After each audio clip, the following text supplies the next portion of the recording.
Hello बच्चों। आप में से बहुत सारे बच्चों के अब अलग अलग एग्जाम्स स्टार्ट होने वाले हैं।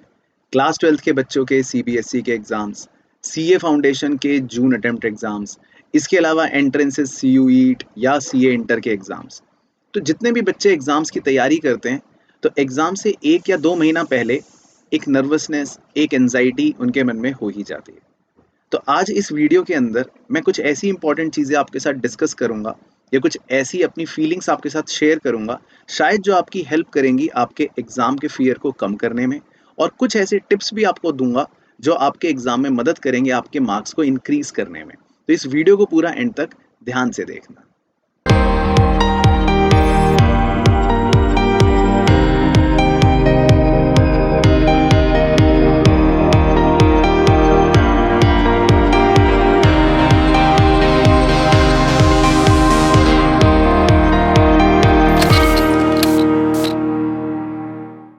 तो बात शुरू करते हैं बिल्कुल स्टार्टिंग से। एक्चुअल में एग्ज़ाम्स का हमारे ऊपर प्रेशर क्यों होता है?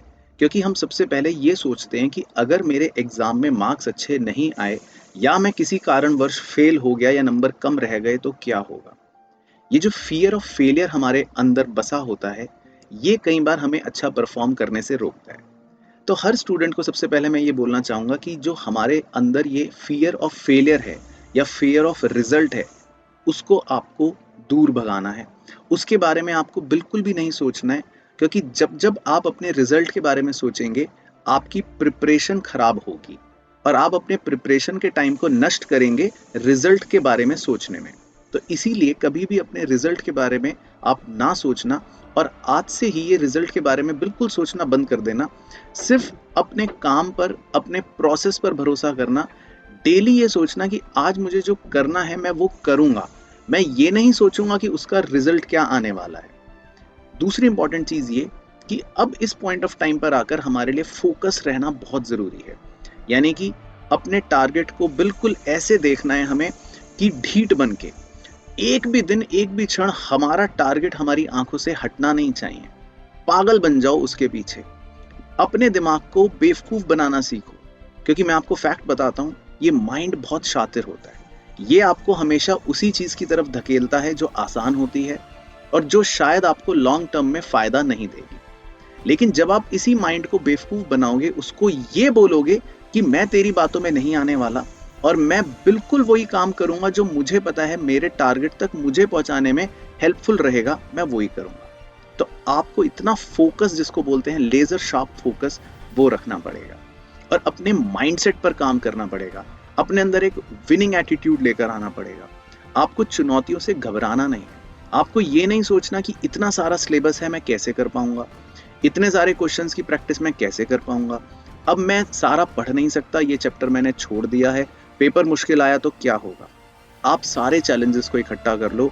आपको अपने अंदर ये कॉन्फिडेंस रखना है, ये सेल्फ बिलीफ रखनी है कि चाहे कैसा भी पेपर आए और जो भी चैलेंजेस आएंगे, मैं उसको फेस करूंगा और उसको फेस करने के लिए जो आज मेरे को रिक्वायर्ड प्रिपरेशन करनी है वो मैं कर रहा हूँ।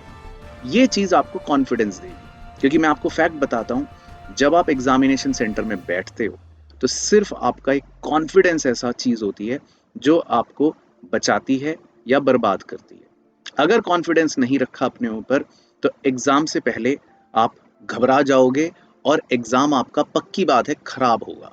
तो कॉन्फिडेंस जनरेट करना है अपने अंदर कि कैसा भी पेपर आए, जो भी सिचुएशन रहेंगी, मैं डेफिनेटली उसमें अच्छा करने वाला हूँ। अपने विजन को उसी एंगल में लेकर जाना है। पर साथ ही साथ कुछ इंपॉर्टेंट चीज़ों का, छोटी मोटी टिप्स का भी आपको ध्यान रखना है। ये समय है बच्चों अपने आप को डिस्ट्रैक्शन से दूर रखने का। डेलिबरेटली एफर्ट लगाना है हमको। सोशल मीडिया आप जानते हो बहुत अच्छी चीज़ है, मनोरंजन भी होता है, एजुकेशन भी मिलता है, पर अगर वो लिमिट से ज़्यादा हो रहा है और वो आपकी एक्चुअल पढ़ाई को सफ़र कर रहा है, तो उसको रिस्ट्रिक्ट करना सीखो, उसको छोड़ दो।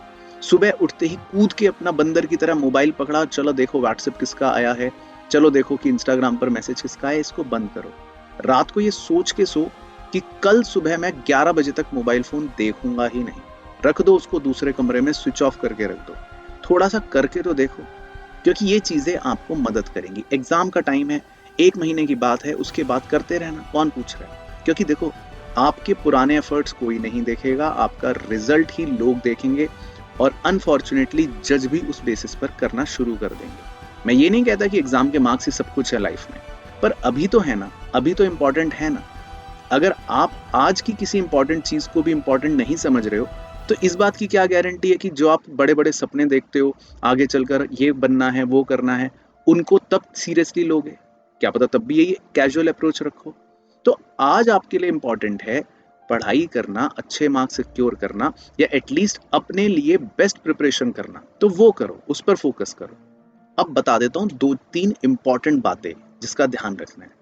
एग्जाम से पहले की अपनी स्ट्रेटेजी खुद बनाओ। कहीं पर कुछ सर्च करने की जरूरत नहीं है कि यूट्यूब पे कौन क्या कह रहा है, क्या कोई कह रहा है, मेरा दोस्त क्या स्ट्रेटेजी बना रहा है। कोई स्ट्रेटेजी नहीं है। अगर ऐसी कोई स्ट्रेटेजी होती तो दुनिया में फिर तो सेकंड कोई आता ही नहीं, सारे ही फर्स्ट आते टॉपर बनने की स्ट्रेटेजी। कोई स्ट्रेटेजी नहीं है। अपो दीपो भवः, आप अपने लिए सबसे बेस्ट स्ट्रेटेजी खुद ही बना सकते हो, वही स्ट्रेटेजी है। लेकिन हाँ, बनानी है ये इंपॉर्टेंट है। प्लान कर लो अपने डेज कितने बचे हैं, किन दिनों पर मुझे कितना पढ़ना है, कैसे करना है। अब सिर्फ रिवीजन पर फोकस करना है। जो चीज़ें आपको अगर बहुत ज़्यादा परेशान कर रही हैं उनको छोड़ दो, बशर्ते वो एग्ज़ाम में कम मार्क्स की आती हैं। दूसरी इंपॉर्टेंट चीज़ याद रखो, एग्ज़ाम में आपकी प्रेजेंटेशन भी आपको कभी ना कभी बचाती है। तो फोकस करना एग्ज़ाम के दिन जब आप बैठो या थोड़ी सी एक दो मॉक पेपर की जब प्रैक्टिस करो, तो प्रेजेंटेशन इंपॉर्टेंट है। देखो, मैं एक कटु सत्य बोल रहा हूँ, जब कोई प्रोडक्ट बेकार होता है तो कंपनीज क्या करती हैं उसको बेचने के लिए, उसकी पैकेजिंग बहुत अच्छी कर देती हैं, आकर्षक बना देती हैं, ग्राहक को लगता है बहुत ही बढ़िया चीज़ है।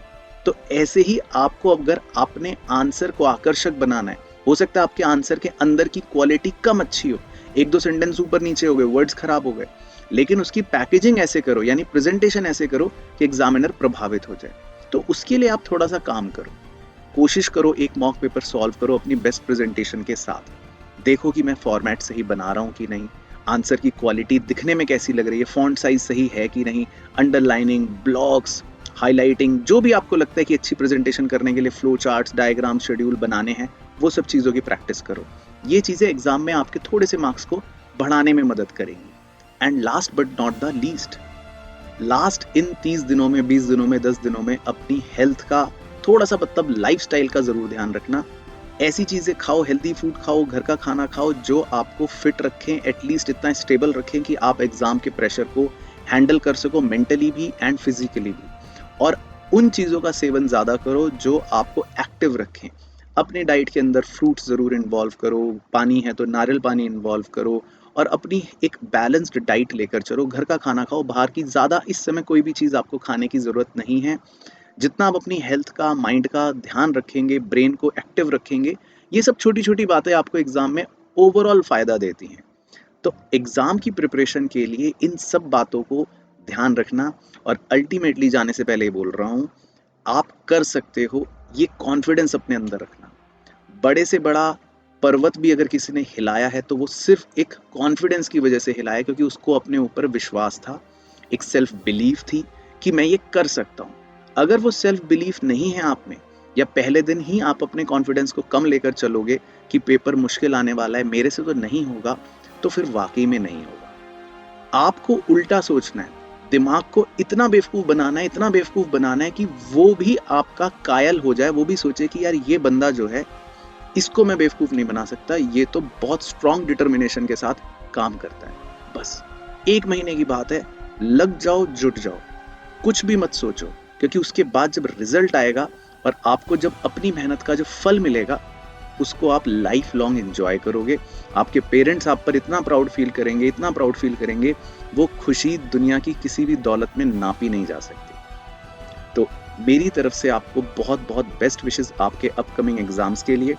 और मुझे प्लीज कमेंट करके जरूर बताना कि आप कौन सी ऐसी बातें हैं जो इस वीडियो में से जरूर फॉलो करोगे, मुझे बहुत अच्छा लगेगा। बाकी आपसे मुलाकात करूंगा ऐसी ही किसी नेक्स्ट वीडियो में। Till then take care, goodbye, see you soon.